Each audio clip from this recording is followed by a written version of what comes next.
ಸ್ನೇಹಿತರೆ, ಸಾವು ಎಂಬುದು ನಮ್ಮ ದೇಹಕ್ಕೆ ಮಾತ್ರ, ನಮ್ಮ ಆತ್ಮಕ್ಕೆ ಸಾವಿಲ್ಲ ಹಾಗಂತ ತಿಳಿದವರು ಹೇಳುತ್ತಾರೆ. ನಮ್ಮ ಸನಾತನ ಧರ್ಮ ಕೂಡ ಇದನ್ನು ಬಲವಾಗಿ ಪ್ರತಿಪಾದಿಸುತ್ತದೆ. ಇದಕ್ಕೆ ಪೂರಕ ಎಂಬಂತೆ ಪ್ರಪಂಚದಾದ್ಯಂತ ಅಲ್ಲೊಂದು ಇಲ್ಲೊಂದು ವಿಸ್ಮಯಕರ ಪುನರ್ಜನ್ಮ ಪ್ರಕರಣಗಳು ನಡೆಯುತ್ತಲೇ ಇರುತ್ತವೆ.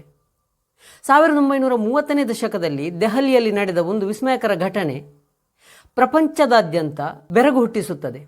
ಅದೇ ಶಾಂತಿದೇವಿ ಪುನರ್ಜನ್ಮ ಪ್ರಕರಣ. ಪ್ರಸಿದ್ಧ ಮನೋವಿಜ್ಞಾನಿಯಾದ ಸ್ಟೀವನ್ ಇಯಾನ್ಸನ್ ಅವರು ಕೂಡ ಈ ಪ್ರಕರಣದ ಬಗ್ಗೆ ಆಳವಾದ ಅಧ್ಯಯನ ನಡೆಸಿ ಇದು ನಿಜವಾಗಿಯೂ ಒಂದು ಅಭೂತಪೂರ್ವ ಪುನರ್ಜನ್ಮ ಪ್ರಕರಣ ಎಂದು ಪ್ರತಿಪಾದಿಸುತ್ತಾರೆ. ಹಾಗಾದರೆ ಈ ಶಾಂತಿದೇವಿ ಪ್ರಕರಣ ಏನು? ಬನ್ನಿ, ಈ ಬಗ್ಗೆ ಒಂದು ಸಂಕ್ಷಿಪ್ತವಾದ ರೋಚಕವಾದ ವಿಡಿಯೋವನ್ನು ಮಾಡಿದ್ದೇನೆ, ನೋಡಿಕೊಂಡು ಬರೋಣ. ನಮಸ್ಕಾರ ಸ್ನೇಹಿತರೆ, ನೀವು ನೋಡ್ತಾ ಇದ್ದೀರಾ ವಿಸ್ಮಯ ಲೋಕ ಚಾನೆಲ್. ನಾನು ನಿಮ್ಮ ಸುಭಾಷ್ ರೈ. 1930ರ ದಶಕದಲ್ಲಿ ನಡೆದ ಶಾಂತಿದೇವಿ ಪುನರ್ಜನ್ಮ ಪ್ರಕರಣ ಕೇವಲ ಭಾರತವನ್ನು ಮಾತ್ರವಲ್ಲ, ಇಡೀ ವಿಶ್ವವನ್ನೇ ಒಂದು ಕ್ಷಣ ನಿಬ್ಬೆರಗಾಗಿಸಿದೆ. 11 ಡಿಸೆಂಬರ್ 1926ರಲ್ಲಿ ದೆಹಲಿಯಲ್ಲಿ ಶಾಂತಿದೇವಿಯ ಜನ್ಮವಾಯಿತು. ಹುಟ್ಟಿ 3 ವರ್ಷದವರೆಗೆ ಈ ಮಗು ಮಾತನಾಡುತ್ತಿರಲಿಲ್ಲ. ಆದರೆ ಯಾವಾಗ 4 ವರ್ಷವಾಯಿತೋ ಆಗ ಈ ಮಗು ಮಾತನಾಡಲಾರಂಭಿಸುತ್ತದೆ. ಆಕೆ ಹೇಳುತ್ತಿದ್ದುದು ಒಂದೇ: ಈ ಮನೆ ನನ್ನದಲ್ಲ, ನನ್ನ ನಿಜವಾದ ಮನೆ ಇಲ್ಲಿಂದ 160 ಕಿಲೋಮೀಟರ್ ದೂರದ ಮಥುರಾದಲ್ಲಿದೆ. ಶಾಂತಿದೇವಿಯ ಈ ಮಾತು ಇಷ್ಟಕ್ಕೆ ಮುಗಿಯುತ್ತಿರಲಿಲ್ಲ.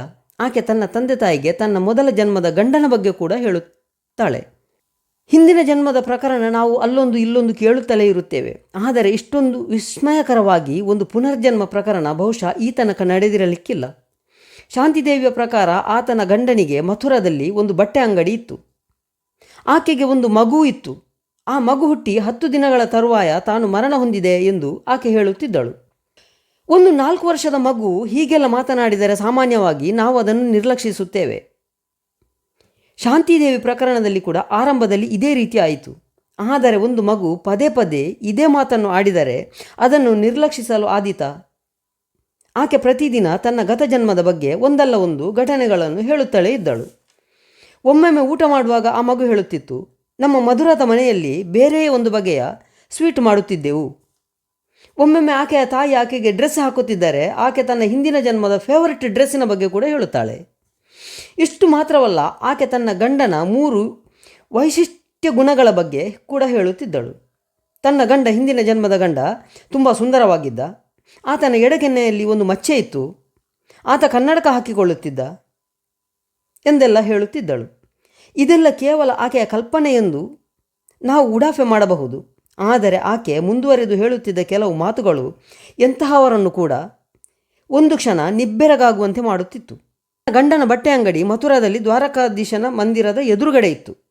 ಹೆಚ್ಚು ಕಡಿಮೆ 2 ವರ್ಷದಿಂದ ಆಕೆ ಇಂತಹ ಮಾತುಗಳನ್ನು ಪದೇ ಪದೇ ಹೇಳುತ್ತಿದ್ದಳು. ಇದು ಹೆತ್ತವರನ್ನು ಚಿಂತೆಗೆ ಈಡು ಮಾಡಿತು. ಒಬ್ಬಳು ಚಿಕ್ಕ ಹುಡುಗಿ ಒಂದು ವಿಷಯದ ಬಗ್ಗೆ ಇಷ್ಟೊಂದು ನಿಖರವಾಗಿ, ಇಷ್ಟೊಂದು ವಿವರವಾಗಿ ಅದು ಹೇಗೆ ತಾನೇ ಹೇಳಲು ಸಾಧ್ಯ? ಹೆತ್ತವರು ತುಂಬ ಗೊಂದಲಕ್ಕೀಡಾದರು. ಶಾಂತಿದೇವಿಯ ಈ ವರ್ತನೆ ದಿನ ಕಳೆದಂತೆ ಮಿತಿಮೀರಿದಾಗ ಅವಳ ಶಾಲೆಯ ಹೆಡ್ ಮಾಸ್ಟರ್ ಮಥುರಕ್ಕೆ ಹೋಗಿ ಒಮ್ಮೆ ಚೆಕ್ ಮಾಡಿಕೊಂಡು ಬರುವುದೇ ಒಳ್ಳೆಯದು ಅಂತ ಯೋಚಿಸುತ್ತಾರೆ. ಮಥುರಾದಲ್ಲಿ ಅವರು ಒಬ್ಬ ವ್ಯಾಪಾರಿಯನ್ನು ಸಂಪರ್ಕಿಸುತ್ತಾರೆ. ಆತನ ಹೆಸರು ಕೇದಾರ್ನಾಥ್ ಚೌಬೆ. ಆ ವ್ಯಾಪಾರಿಯ ಹೆಂಡತಿ ಲುಗಡಿ ದೇವಿ 9 ವರ್ಷಗಳ ಹಿಂದೆ ಒಂದು ಮಗುವಿಗೆ ಜನ್ಮ ಕೊಟ್ಟು 10 ದಿನಗಳ ನಂತರ ಇಹಲೋಕ ತ್ಯಜಿಸುತ್ತಾಳೆ. ಅಷ್ಟು ಮಾತ್ರವಲ್ಲ, ಆ ವ್ಯಾಪಾರಿಯಲ್ಲಿ ಶಾಂತಿದೇವಿ ಹೇಳುತ್ತಿದ್ದ 3 ವೈಶಿಷ್ಟ್ಯಗಳು ಕೂಡ ಇದ್ದವು. ಇದೆಲ್ಲವನ್ನು ಗಮನಿಸಿದಂಥ ಹೆಡ್ ಮಾಸ್ಟರ್ ಅವರು ಕೇದಾರ್ನಾಥ್ ಚೌಬೆ ಹಾಗೂ ಶಾಂತಿದೇವಿಯನ್ನು ಭೇಟಿ ಮಾಡಿಸುವಂಥ ಒಂದು ತೀರ್ಮಾನಕ್ಕೆ ಬರುತ್ತಾರೆ. ಆದರೆ ಒಂದು ಚಿಕ್ಕ ಟ್ವಿಸ್ಟಿನ ಮೂಲಕ. ಅದೇನೆಂದರೆ, ಕೇದಾರ್ನಾಥ್ ಚೌಬೆ ತನ್ನ ದೊಡ್ಡ ಅಣ್ಣನ ರೂಪದಲ್ಲಿ ಶಾಂತಿದೇವಿಯನ್ನು ಭೇಟಿ ಮಾಡಲು ಬರುತ್ತಾರೆ. ಆದರೆ ಶಾಂತಿದೇವಿ ಕೇದಾರ್ನಾಥ್ ಚೌಬೆಯನ್ನು ಮಾತ್ರವಲ್ಲ, ಆತನ ಮಗ ನವನೀತ್ ಲಾಲ್ನನ್ನು ಕೂಡ ಗುರುತು ಹಿಡಿದು ಬಿಡುತ್ತಾಳೆ. ತನ್ನ ಪೂರ್ವಜನ್ಮದ ಗಂಡ ಮತ್ತು ಮಗನನ್ನು ಭೇಟಿಯಾದ ನಂತರ ಶಾಂತಿದೇವಿ ತನ್ನ ಪೂರ್ವಜನ್ಮದಲ್ಲಿ ಮಗು ಹುಟ್ಟಿದ ನಂತರ ತನ್ನ ಸಾವಿನವರೆಗಿನ ಎಲ್ಲ ವಿವರಗಳನ್ನು ವಿವರಿಸುತ್ತಾಳೆ. ತನ್ನ ಹೆರಿಗೆಯ ನಂತರ ಸಾವಿನವರೆಗೆ ನಡೆದ ಎಲ್ಲ ಬಗೆಯ ಚಿಕಿತ್ಸೆ ಹಾಗೂ ಶಸ್ತ್ರಕ್ರಿಯೆಗಳ ಬಗ್ಗೆ ಸಂಪೂರ್ಣ ವಿವರಗಳನ್ನು ಬಿಚ್ಚಿಟ್ಟಳು. ಇದನ್ನು ಕೇಳಿದ ಎಲ್ಲರೂ ಕೂಡ ಒಂದು ಕ್ಷಣ ದಿಗ್ಭ್ರಮೆಗೊಳಗಾಗುತ್ತಾರೆ. ಇಷ್ಟು ಚಿಕ್ಕ ಹುಡುಗಿ ಒಂದು ಕಾಂಪ್ಲಿಕೇಟೆಡ್ ಸರ್ಜರಿಯ ಬಗ್ಗೆ ಇಷ್ಟೊಂದು ಲೀಲಾಜಾಲವಾಗಿ ಅದು ಹೇಗೆ ತಾನೇ ವಿವರಿಸಲು ಸಾಧ್ಯ? ಕೇದಾರ್ನಾಥ್ ಚೌಬೆ ಶಾಂತಿದೇವಿಯನ್ನು ಪರ್ಸನಲ್ ಆಗಿ ಭೇಟಿ ಮಾಡಬೇಕೆಂದು, ಮಾತನಾಡಬೇಕೆಂದು ಹೇಳಿದ. ಏಕಾಂತದಲ್ಲಿ ಮಾತನಾಡುತ್ತಾ ಚೌಬೆ ಶಾಂತಿದೇವಿಯಲ್ಲಿ ಕೇಳಿದ, ಪೂರ್ವಜನ್ಮದಲ್ಲಿ ಅವಳಿಗೆ ಆರ್ಥರೈಟಿಸ್ ಇತ್ತು, ಅದರಿಂದಾಗಿ ಅವಳಿಗೆ ಜಾಸ್ತಿ ಓಡಾಡಲು ಕಷ್ಟವಾಗುತ್ತಿತ್ತು. ಯಾಕೆಂದರೆ ಶರೀರದ ಸಂದುಗಳು ತುಂಬ ದುರ್ಬಲಕ್ಕೊಳಗಾಗಿದ್ದವು. ಈ ಕಾಯಿಲೆ ಇದ್ದರೂ ಕೂಡ ಆಕೆ ಹೇಗೆ ಪ್ರೆಗ್ನೆಂಟ್ ಆದಳು? ಹಾಗಂತ ಚೌಬೆ ಶಾಂತಿದೇವಿಯನ್ನು ಕೇಳುತ್ತಾನೆ. ಆ ಹೊತ್ತಿಗೆ ಶಾಂತಿದೇವಿ ತಮ್ಮ ಪೂರ್ವಜನ್ಮದ ಏಕಾಂತದ ಬಗ್ಗೆ ಎಲ್ಲ ವಿವರಗಳನ್ನು ಬಿಚ್ಚಿಡುತ್ತಾಳೆ. ನಂತರ ಶಾಂತಿದೇವಿಯೇ ಕೇದಾರ್ನಾಥ್ನನ್ನು ಕೇಳುತ್ತಾಳೆ, ನೀನು ಯಾಕೆ ಮರುಮದುವೆ ಮಾಡಿಕೊಂಡೆ? ಯಾವತ್ತಿಗೂ ಮರುಮದುವೆ ಆಗುವುದಿಲ್ಲ ಅಂತ ಮಾತು ಕೊಟ್ಟಿದೆ ಅಲ್ವಾ?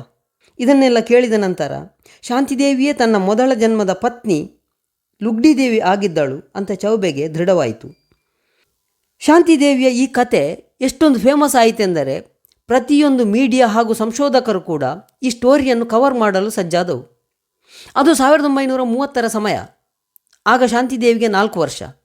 ಆಗ ಭಾರತದಲ್ಲಿ ಸ್ವಾತಂತ್ರ್ಯದ ಸಂಗ್ರಾಮದ ಕಿಚ್ಚು ಉರಿಯುತ್ತಿತ್ತು. ನ್ಯೂಸ್ ಪೇಪರ್ಗಳಲ್ಲಿ ಬರುವ ಎಲ್ಲ ನೆಗೆಟಿವ್ ಸುದ್ದಿಗಳ ಜೊತೆ ಇದೊಂದು ಭಿನ್ನವಾದ ನ್ಯೂಸ್ ಆಗಿತ್ತು. ಅದರಿಂದಾಗಿ ಈ ನ್ಯೂಸ್ ಬೆಂಕಿಯಂತೆ ದೇಶದೆಲ್ಲೆಡೆ ಹಬ್ಬಿತು. ಅಂತೆಯೇ ಮಹಾತ್ಮ ಗಾಂಧೀಜಿಯವರ ಕಿವಿಗೂ ಬಿತ್ತು. ಅವರಿಗೂ ಈ ಹುಡುಗಿಯ ಬಗ್ಗೆ ಕುತೂಹಲ ಹುಟ್ಟಿತ್ತು. ಅವರು ಶಾಂತಿದೇವಿಯನ್ನು ಭೇಟಿ ಮಾಡಿ ಮಾತನಾಡಿಸಿದ್ದರು. ನಂತರ ಅವರು ಒಂದು 15 ಜನರ ಸಮಿತಿಯನ್ನು ರಚಿಸಿದರು. ಈ ಪುನರ್ಜನ್ಮದ ಸ್ಟೋರಿಯನ್ನು ಸಾಬೀತುಪಡಿಸಲು ಈ ಸಮಿತಿಯಲ್ಲಿ ರಾಷ್ಟ್ರೀಯ ಮುಖಂಡರು, ಮಾಧ್ಯಮದವರು ಹಾಗೂ ಹಲವಾರು ಸಂಶೋಧಕರನ್ನು ನೇಮಿಸಿದ್ದರು. ಇದೊಂದು ರಾಷ್ಟ್ರೀಯ ಸುದ್ದಿಯಾಯಿತು. ಜನರೆಲ್ಲ ಈ ವಿಷಯದ ಬಗ್ಗೆ ತುಂಬ ಕುತೂಹಲಗೊಂಡರು. 15 ನವೆಂಬರ್ 1935 ಈ ಸಮಿತಿ ಶಾಂತಿದೇವಿಯನ್ನು ಕರೆದುಕೊಂಡು ಮಥುರಾಕ್ಕೆ ಹೊರಟಿತು. ರೈಲ್ವೆ ಸ್ಟೇಷನ್ನಲ್ಲಿ ಇಳಿಯುತ್ತಲೇ ಶಾಂತಿದೇವಿ ಒಬ್ಬ ಅಪರಿಚಿತನನ್ನು ತಕ್ಷಣ ಗುರುತು ಹಿಡಿದಳು. ಇದು ತನ್ನ ಭಾವ ಅಂತ ಹೇಳಿದಳು. ಸಮಿತಿಯವರು ಅವಕ್ಕಾದರು. ಆ ವ್ಯಕ್ತಿ ನಿಜವಾಗಿಯೂ ಕೇದಾರ್ನಾಥ್ ಚೌಬೆಯ ದೊಡ್ಡ ಅಣ್ಣನಾಗಿದ್ದ. ಅಲ್ಲಿಂದ ಟ್ಯಾಕ್ಸಿ ಡ್ರೈವರ್ಗೆ ತನ್ನ ಪೂರ್ವಜನ್ಮದ ಗಂಡನ ಮನೆಗೆ ಹೋಗುವ ರಸ್ತೆಯನ್ನು ಖುದ್ದಾಗಿ ತಾನೇ ತಿಳಿಸಿದಳು. ಜೊತೆಗೆ ಆ ಊರಲ್ಲಿ ಏನೇನು ಬದಲಾವಣೆಗಳಾಗಿವೆ ಎಂದು ಎಲ್ಲವನ್ನು ವಿವರವಾಗಿ ತಿಳಿಸಿದಳು. ಎಲ್ಲವೂ ಸತ್ಯವಾಗಿತ್ತು. ಮನೆಗೆ ಮುಟ್ಟುತ್ತಲೇ ಅಲ್ಲಿ ತುಂಬ ಜನ ಕುತೂಹಲದಿಂದ ನೆರೆದಿದ್ದರು.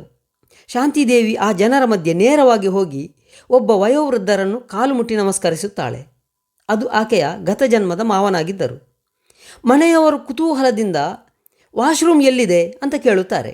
ಆಗ ಶಾಂತಿದೇವಿ ನೇರವಾಗಿ ವಾಶ್ರೂಮ್ನತ್ತ ಕೈ ತೋರಿಸಿ ಸ್ವತಃ ತಾನೇ ಅಲ್ಲಿ ಹೋಗಿ ತೋರಿಸಿದಳು. ಜೊತೆಗೆ ಮನೆಯವರು ಕಠೋರ ಅಂದರೆ ಏನು ಅಂತ ಕೇಳುತ್ತಾರೆ. ಅದೊಂದು ಬಗೆಯ ಪರಾಟ ಅಂತ ಶಾಂತಿದೇವಿ ಉತ್ತರಿಸುತ್ತಾಳೆ. ವಿಶೇಷವೆಂದರೆ ಪರೋಟಕ್ಕೆ ಈ ಕಠೋರ ಅನ್ನುವ ಶಬ್ದವನ್ನು ಕೇವಲ ಚೌಬೆ ಫ್ಯಾಮಿಲಿಯವರು ಮಾತ್ರ ಉಪಯೋಗಿಸುತ್ತಿದ್ದರು.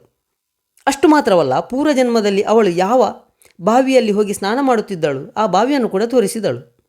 ನಂತರ ಶಾಂತಿದೇವಿ ಮನೆಯ 2ನೇ ಮಹಡಿಯಲ್ಲಿ ಒಂದು ದೊಡ್ಡ ಫ್ಲವರ್ ಪಾಟ್ನ ಕೆಳಗಡೆ ಸ್ವಲ್ಪ ಹಣ ಅಡಗಿಸಿ ಇಟ್ಟಿದ್ದೆ ಅಂತ ತಿಳಿಸುತ್ತಾಳೆ. ಆದರೆ ಅಲ್ಲಿ ಎಷ್ಟು ಹುಡುಕಿದರೂ ಕೂಡ ಹಣ ಸಿಗಲೇ ಇಲ್ಲ. ನಂತರ ಕೇದಾರ್ನಾಥ್ ಚೌಬೆ ಆ ಹಣವನ್ನು ತಾನು ಅಲ್ಲಿಂದ ತೆಗೆದು ಉಪಯೋಗಿಸಿಕೊಂಡಿದ್ದೇನೆ ಎಂದು ಒಪ್ಪಿಕೊಂಡ. ಇದನ್ನೆಲ್ಲ ಗಮನಿಸಿದಾಗ ಸಮಿತಿಗೆ ಈ ಶಾಂತಿದೇವಿಯೇ ಕಳೆದ ಜನ್ಮದ ಕೇದಾರ್ನಾಥ್ ಚೌಬೆಯ ಪತ್ನಿ ಲುಗ್ಡಿದೇವಿ ಆಗಿದ್ದಳು ಅಂತ ದೃಢವಾಗುತ್ತದೆ. ಈ ಕಮಿಟಿಯ ರಿಪೋರ್ಟ್ ಪಬ್ಲಿಷ್ ಆದ ನಂತರ ಪ್ರಪಂಚದೆಲ್ಲೆಡೆ ಈ ನ್ಯೂಸ್ ಎಲ್ಲರ ಗಮನ ಸೆಳೆಯುತ್ತದೆ. ಹಲವಾರು ಮನೋವಿಜ್ಞಾನಿಗಳು ಶಾಂತಿದೇವಿ ಪ್ರಕರಣದ ಬಗ್ಗೆ ಆಳವಾಗಿ ಅಧ್ಯಯನ ಮಾಡಲಾರಂಭಿಸಿದರು.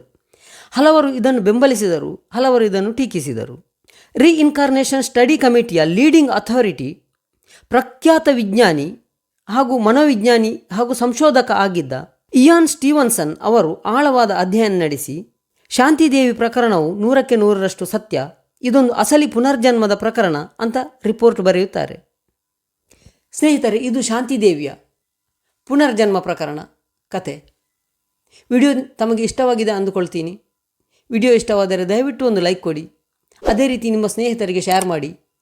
ಚಾನಲನ್ನು ಸಬ್ಸ್ಕ್ರೈಬ್ ಮಾಡಿಕೊಳ್ಳಿ. ಧನ್ಯವಾದಗಳು.